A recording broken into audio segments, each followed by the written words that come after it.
So welcome to my first gaming tutorial, kinda sorta. Really a tips for the below average gamers such as myself.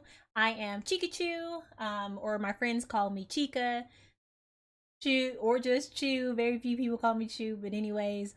So I was thinking, like I started playing Division 2 maybe about a little bit over a month ago. I am first not a Division 2 professional, like know it all, not even that good at it. I, like few, it seems like in the streaming community or even Twitch community, have only been playing, for my age at least, games 10 years. So compared to your average streamer, they're like, I've been playing and holding controller since the day I was born. I was like, no, I haven't been playing that games for that long. I played sports literally like year round, and the rest of the time I watched a whole bunch of Disney Channel at night before, like, while doing my homework, like after 4 hour tournaments after. But that's not to knock anything. It's just to let you know I've not been gaming for a long time, and so I thought about doing this type of video because I do not catch on to games very quick. I do not have what I would call a gamer's mind. It takes me a long time to really grasp a game and figure out how to play it because I need so much repetition. Some people are like, hey, go here, then do that, then do that. And then they're like, boom, they're, literally average or above average at the game. And it's been like 3 weeks, and you're like, I'm average now. I can survive a mission, I can revive a teammate, so I'm not the main person dying. So that's where I am. Anywho, the purpose of this video is basically for the not so gaming savvy person that wants to pick up Tom Clancy's Division 2 because it is on sale, and that's one of the reasons that I got it. It looked really fun. It's a really chill game. I don't feel really toxic, get really toxic when playing it, like a lot of FPS or third person shooter games that kind of get you, twitchy. It's frustrating when you die in a mission, but I mean, you can respawn, and it's pretty cool. Though I haven't played the PvP portion of the game, which I will definitely possibly do a tutorial on how to on approaching that when it comes to more advanced playing once I reach that stage myself. So today, or in this video, I will be discussing what are 5 things, just 5 things that I knew to Division 2, needed to know, or came to know that was extremely beneficial to my gameplay. And then some things that are just kind of cool. I am currently playing the expansion to the New York expansion pack of Division 2, so I cannot use my map and everything like I wanted to for this video to really show you around the game and what areas you need to focus on. So I will be using past streams to help you see what it is that I think is important for you to know. Tom Clancy don't do me any good. So there's no reason to listen to me there. So right here, you will see that I have entered my inventory. So I play on PC, and so if you play on PC, you press I and you go in. The inventory, I would say, is the number one thing outside of creating a character that looks as fly as mine to really be successful in the game. When I first started playing, I was literally just playing, because that's what I normally do, playing COD, playing zombies. When I first started gaming 10 years ago, it was just click, click, boom, boom, boom, shoot, shoot, shoot. But in Division, your weapon choice and the level of your weapons is so important.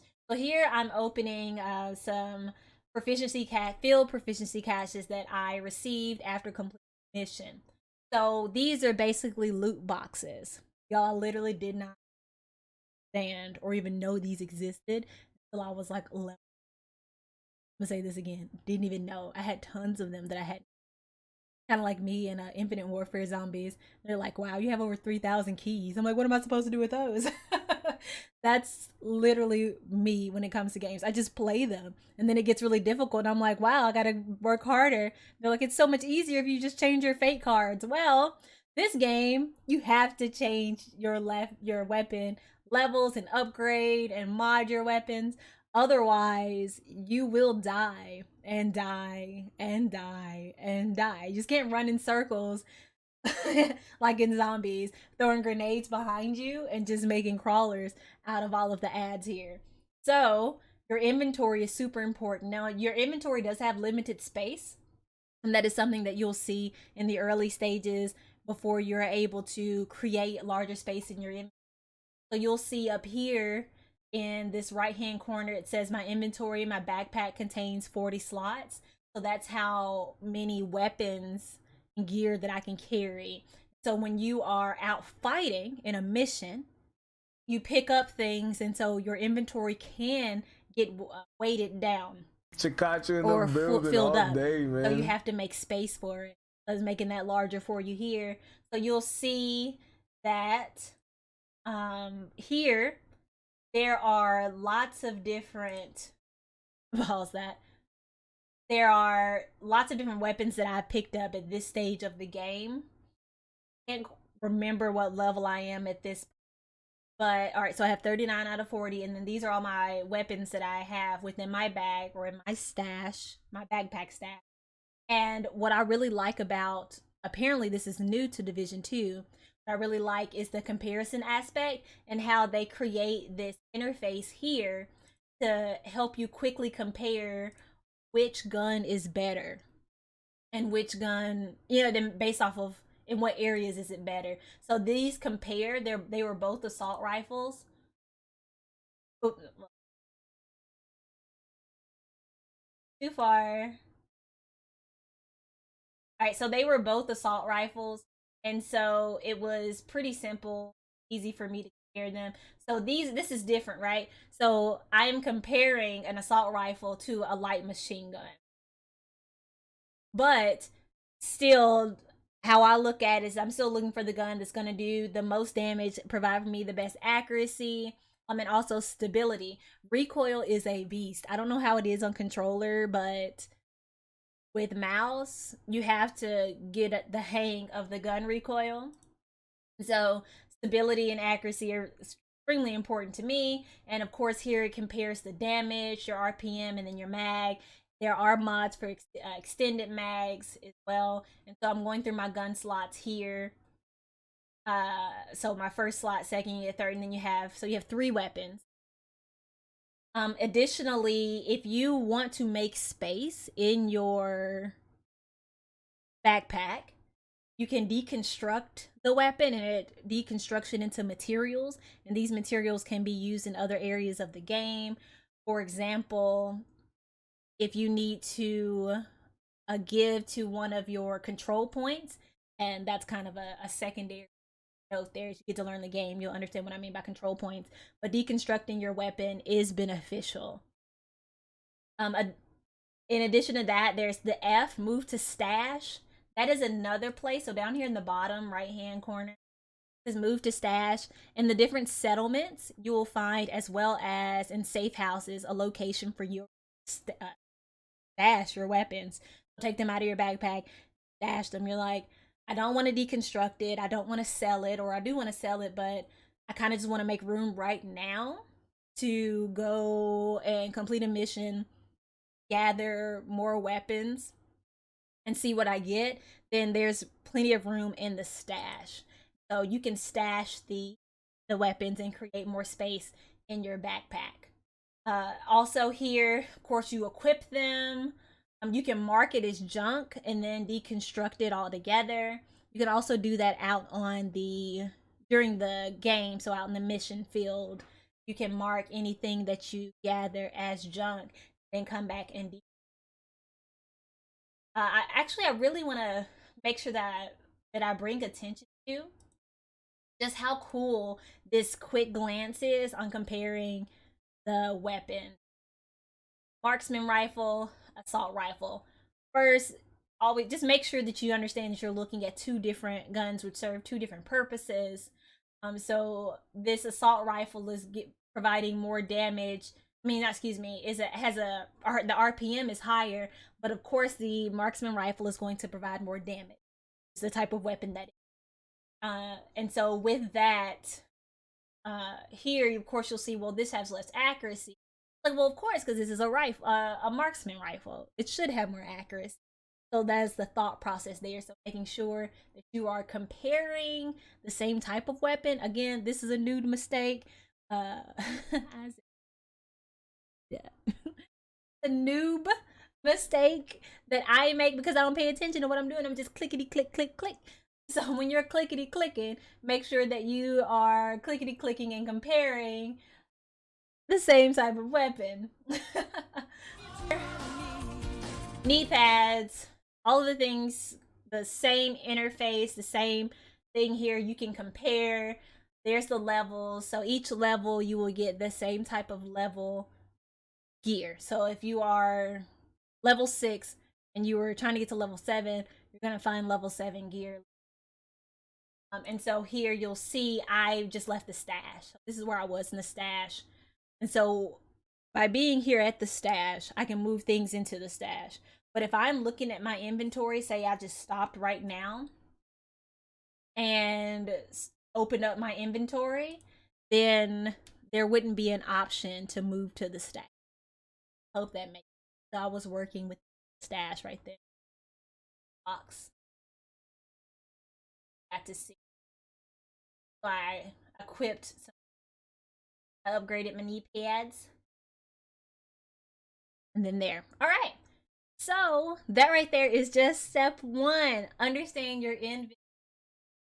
You don't understand your inventory, then you're just like me, and eventually you'll get through it, but it makes it a little bit easier if you understand that, hey, I have these field proficiency caches, I have all these upgraded weapons that I need to open, my backpack is full, why can't I put things in my backpack?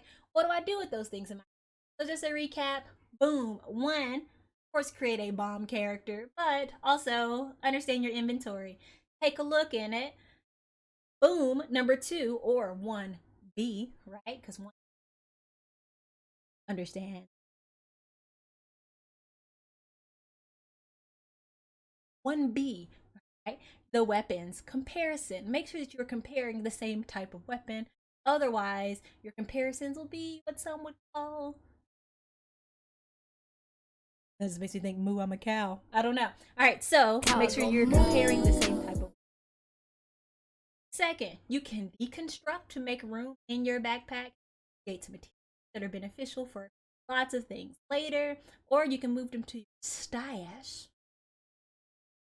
Move them to your stash, but you have to be at one of the settlements or a location where there is a stash. You approach it, and open up your that within the stash. Otherwise, the option will not buy, sell. But in this case, you're trying to get rid of things, so you want to sell the items. You can also do that at one of the settlements. You can buy and sell at the safe house, unless I'm wrong, but I've yet to see.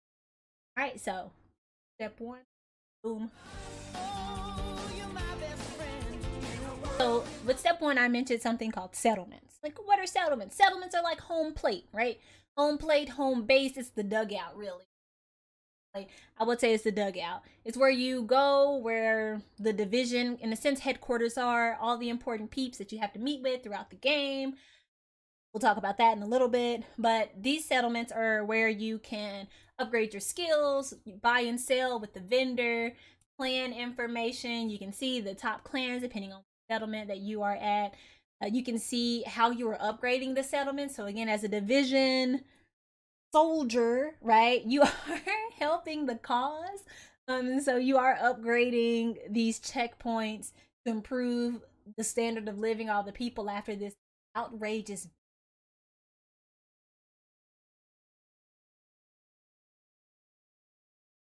So very relevant story. So you're improving the way of life, and so you'll see upgrades throughout your gameplay depending on the different projects and stuff. So you'll also see at the settlements like projects that you can work on that are like side missions or like side missions.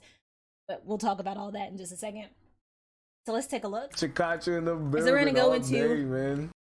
This view right here.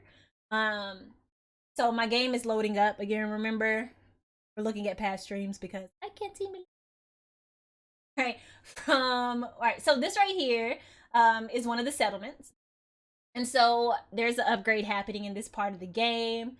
I've got new roof, blah, blah, blah, blah, blah, blase, blase. All right, so you'll see, excuse my craziness here, there's a projects section here. So projects open up when you unlock safe houses. Projects are, I mean, I would say they're less important, but they are important to the game. But this is where we want to start. So settlements, number two, right? Number one. Settlements are very important. I kind of ignored the settlements. I mean, I think I understood them as a home base, but I really didn't understand their purpose. But it's where everything is. So at the settlements, you'll see these exclamation points, exclamation marks, or all them. And you should do those. If you don't ignore them, I ignored them for many levels for some reason, and those unlocked missions. I was like, oh, I'm all done with my missions, and they were like, hey, you need to go talk to all of these people at the White House settlement. Like, who? I don't know them folks. Or at the campus settlement. So what am I talking about with missions, right? That actually moves us very quickly into 3. I'm not going to stay long with the settlements section, just because you kind of get the hang of that and you just have to walk around and see. It's very simple on that. And coming from someone, again, that's not extremely gamey smart, you'll get it. So 3, your map. The map, right? Dora's always wondering where the map is. We need to know where the map is. First thing within step 3 of the map is zoom out of your map. On your mouse, zoom out. There's so much more here than it looks. So make sure that you zoom and you look around. So on the map right now, what you will see are different color things, right? Different color locations. So you see a Chicachu in the building all day, man. Locations and shapes. So the main missions are of this, I think it was an octagon color of sort. I mean, octagon shape of sorts. These pentagon shapes. Listen, I'm an English teacher. All right. So you have side missions, main missions, these little orange eagles are tech caches, which are part of the projects that we briefly saw in the settlement section. Please feel free to rewind, but be kind, right? And look at that section. Of course, go into your own game and see that. And then there's control points. So control points are areas that need to be unlocked, well, like safe houses. So what's so important about this map? What do I need to understand? Like, I can read, I can see those. All right, so when it comes to leveling up, what's important to do first are all your main missions. Now, you can do or play this game any way you see fit. You're like, I want to go and collect all those tech caches. Do you? Okay. Anybody that tells you to do anything else, say bye, Felicia. My game. So do you? Don't worry about that. But if you are looking to level up quickly, looking at your map is important to seeing what missions, the quickest way to seeing what missions and things you need to be working on. And so the main missions will be highlighted. So this is grayed out. It's either that's not available or I've completed it and I've completed these main missions. So do all your main missions first. And then you can do your side missions after that, just because they provide less XP than your main missions. Main missions provide more XP, which allows you, of course, to level faster and so on and so forth.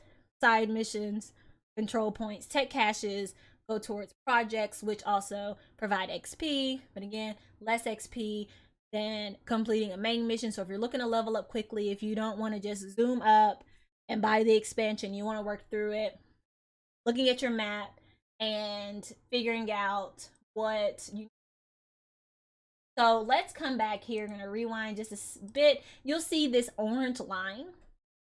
So this orange line is a GPS of sorts, right? It's your tracking. I'm toggling my GPS here and it shows me where I need to go. For people that are directionally challenged, such as myself, need this. I will get lost. I will get lost. So this is a great way to get to your location. So you simply boom, boom, click it, and then you follow it. Now you're like, how do I know what's unlocked, what's the XP. When you click on it, it tells you all those things. So here on the left, you look to the side of the Chicachu head here above me, you'll see all the perks of completing that mission. Down on the right, it'll tell you the status, so this is Liberation. That is a project that has not been started, that will start once I unlock either particular safe house in the area or unlock the region. But all of that's just fancy mumbo jumbo. Complete the mission, things on the screen will happen, and then boom, you'll know exactly what. And so the map, understanding that is also very important to really getting through the game. Some people like to unlock the different sections or regions, Federal Triangle region. Excuse me.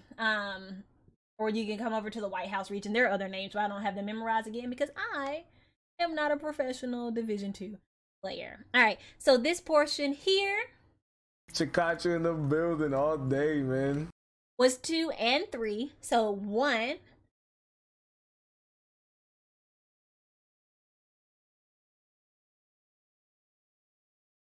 Come on, you can do it. What was 1? Great job. All right, and then 2. Way to go. Now 3. Oh, you're the bomb.com. Look, I'm gonna stop treating you like children. Sorry, again, teacher. So 1, understand your inventory. 2, the settlements. Work your way around the settlements. 3.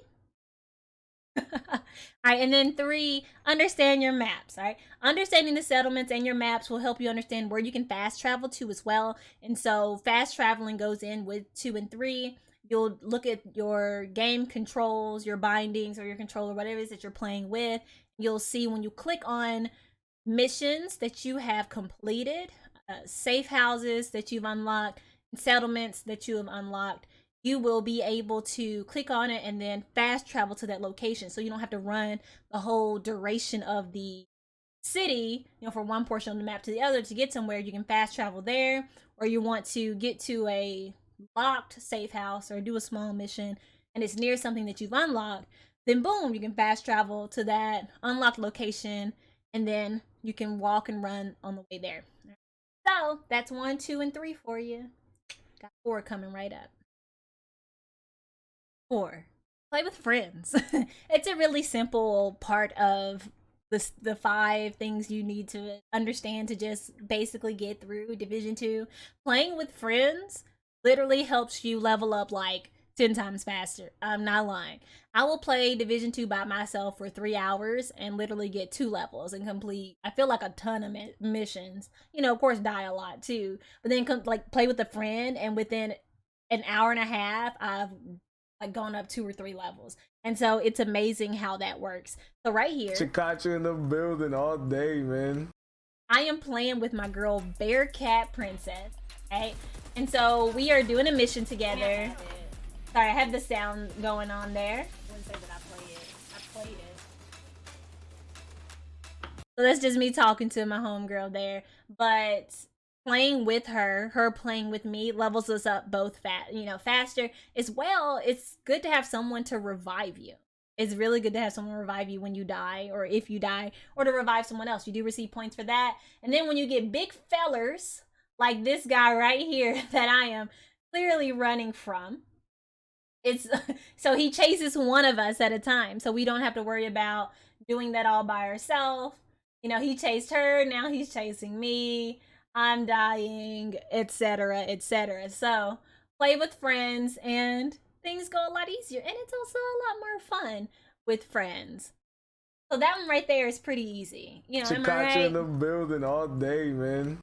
Play with friends, have fun, enjoy yourself. So that right there is 4. Play with the homies, level up faster, depending on who's higher, who's lower. When you do play with a friend, they do scale up to your level. So I'm level 30. She plays with me. Well, I'm level 32. It will scale her up to that. Now, if you have someone that is lower level than you, and you want them to complete missions, you're just there for your friend, you want to help them, then they have to be the party leader. Sometimes that means you have to exit off of the game or exit out of the party if they joined you and then go back. I've tried just like switching, switching, making someone else party leader, but then it doesn't work. They still can't select the mission or the mission doesn't start up. So I find it just easier to leave the party and then join up on them, and then they have full control. And so then you can help them with their mission. It doesn't negatively affect you in any way if you have the higher level, at least not that I've seen. It benefits them. Of course, the ads are a higher skill level than for them at the level at which they would play at, but you're there to help. It also helps them get better a little faster. And of course, their weapons are level 2, whatever their level is. And same thing for you.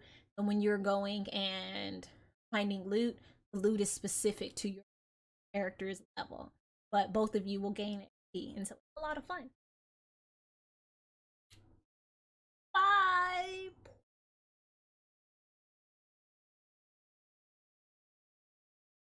There's special effect there. Did that just happen in real? I don't know. All right, you guys, we've done 1, 2, 3, 4 steps or tips in helping you play Tom Clancy's Division 2 at base level. This is not how to make you a master at all at the game or zoom through it. These are just some things that I found beneficial that I learned a lot later playing. But again, some of you are like, I understood that the very first time that I played it. Well, that's all good. Okay, so remember that. Sorry I gave everybody a really Southern country accent, but that's the only thing that I can do because I'm a Southern girl. But that's besides the point. 5.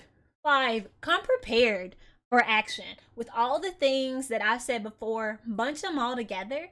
Right now, I'm just looking at them individually, but look at them all together. Make sure before you start main mission. So this right here is the very last mission of the base story game. This is the Capitol building takeover. Right, I'm playing with a friend. I have upgraded all of my weapons into, I think level 29 is what I am. No, I'm level 30 to level 30. Right, so I have all level 30 gear, all level 30 weapons. All of my weapons have mods on them. I have plenty of space in my backpack. I think at this point my backpack has 120 slots for gear. I cleared everything out of my backpack. My skills have been mod. That's in an inventory, so understanding your skills as well, but that also, again, is learning your inventory. My skills have mods. I have mods that are specific to playing with friends. And so, not mods, but skills. My skills are specific to playing with friends and helping in combat. So again, that's learning your inventory, but then that's also taking the next level of the game and understanding, okay, I'm going to be playing with one person. I'm going to be playing with 3 people. I want this drone. Do I want to be able to heal? Do I want to be heal myself, healing my teammates? Do I want a hive that, kills the enemy? Like, what do we need in this situation? And that's where that next level thinking comes. But at this point, you played so much of the game, you probably know much more than I do. But with any situation, any game, or especially main mission that you're doing, if you're doing it by yourself, is to go into your inventory, make sure your weapons are upgraded. We have mods that are beneficial. So of course, I love an extended mag because my crash, and so I need lots of bullets. Make sure you have those modifications on there. Your map approach, so your approach to your objective, you've set that direct line of sight based off the little orange line that you put in your map. But if there's another way, another approach, take that or look into it, which is what kind of 5 is, being prepared and scoping out your situation. So during this, before me and Karma kills, that's my homegirl Karma there, we are scoping out the situation, right? We're trying to figure out how do we want to get up into Chicachu in the building all the Capitol building. Man. So we have to push the Capitol building. So she's looking, she's like, okay, how do we get over here? But we've already checked our surroundings, etc. So this right here is just basic. Chicachu in the building all day, man. I couldn't remember which keybind it was. Just basic situational awareness that comes with not really any FPS third person shooter, Tom Clancy game. You think about Rainbow Six Siege. So she's dealing with some ads over there, etc. So understanding your situation includes not just being prepared with your inventory, with your weapons, your gear being upgraded, your skills, adding mods, possibly playing with a friend to just help it go a lot easier. Some missions can be really long, but also understanding the types of enemies that you're going to be encountering. So looking around, seeing which enemies need the most attention. You know, your reds, your regular ads, you know, pew pew, you know, they're dead, and you got your yellows, right? Your main objective enemies, they are a little harder to take down. Looking out for snipers, seeing that little light flashing, right? All of that is really important when playing Tom Clancy's 2, just because when you understand where your enemies are coming from, like it just helps you understand where to place your skills, especially if you're using turrets or things like that. You don't want to misplace a turret. You know, the enemies are coming from this direction. So a lot of times I like to throw a grenade one way, you know, of course I'm far away, throw a grenade, get them scrambling and kind of see where they're going. And then of course, when a wave leaves, understanding that another wave will be coming. So just watching, don't try to move too quickly through the game unless you're just beast mode. Especially in the later parts, I got a little bolder and I was just like going in there, like I don't care, you know. But earlier on, I was doing that and I was like, you know, I was dying, and so I was like, oh, there's another wave. I thought that was all of them, and they just keep coming, and then they come from behind. Anyways, that's my little tidbit there, but that's 5 right there. All right, so that's it. It wasn't so difficult, was it? All right, so Tom Clancy's Division 2. Chicachu's top 5 tips for beginning the game with very limited beginners FPS TPS player skills for PvE games. Again, this is for the PvE mode, not for the PvP. I have yet to play it, and so this again is just about leveling up through the base level of the story game. 1 is understanding your inventory, understanding every section of your inventory. Weapons, gear, skills, just that base level there.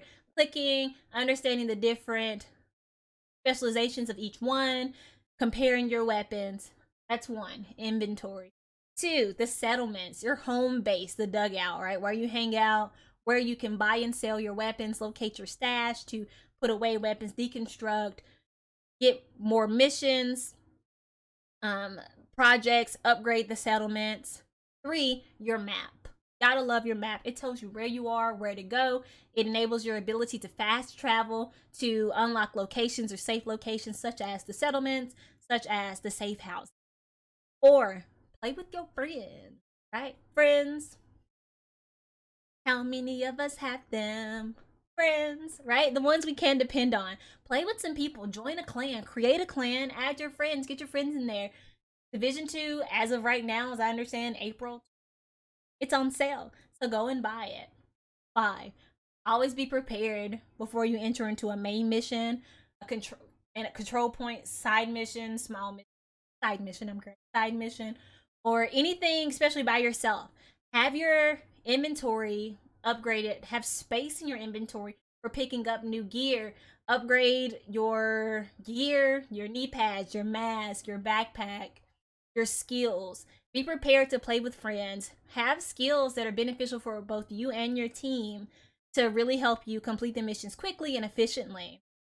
That to me is one of the most important things about playing, is just being prepared, understanding the different ads that come your way, the enemies that come your way, so that you can knock them out and just move on and complete the mission. So that right there, you could choose 5 tips for playing Tom Clancy's Division 2. I hope this was beneficial. I mean, if you are extremely game savvy, this was completely unnecessary for you, but I appreciate you watching. Please feel free to come and watch me stream sometime, playing twitch.tv/Chicachu, Chicachu, or you can follow me on Twitter as well as Instagram. You can see those in the end credits. I love meeting new people. If you're a streamer, feel free to throw that that tag, that link, your link, there you go, your Twitch link, your Mixer link, your YouTube link, whatever is in the comments, especially if you play Tom Clancy's Division 2 on PC. I am currently playing Tom Clancy's Rainbow Six Siege. I am brand spanking new. Don't at me, bruh, okay? I don't know what I'm doing, but I'm enjoying learning the game. I enjoy learning new games, and I hope you enjoyed this tutorial. Peace, love, gaming.